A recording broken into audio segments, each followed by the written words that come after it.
আসসালামু আলাইকুম।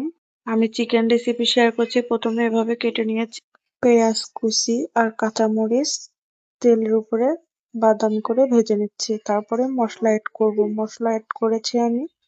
এখন নাড়তে থাকবো তেল না ছাড়া পর্যন্ত। এখন আমি চিকেনটা এড করব। এই যে চিকেন এড করে আমি পানি দিয়েছি সেদ্ধ হওয়ার জন্য। সেদ্ধ হওয়া পর্যন্ত অপেক্ষা করব। আমার চিকেনটা সেদ্ধ হয়ে এসেছে। যে দেখেন কত সুন্দর কালার চলে এসছে এবং সেদ্ধ হয়ে গেছে। এখন আমি পানি অ্যাড করব। পানি দিয়ে 5 মিনিট মতো জাল দিব, তারপর নামিয়ে নিব। এই যে আমার চিকেন রেডি। এখন আমি আবিদকে খেতে দিব। Thank you. আসসালামু আলাইকুম। আমি চিকেন রেসিপি শেয়ার করছি। প্রথমে এভাবে কেটে নিয়েছি পেঁয়াজ কুচি আর কাঁচামরিচ তেলের উপরে বাদামি করে ভেজে নিচ্ছি। তারপরে মশলা এড করব। মশলা এড করেছি আমি।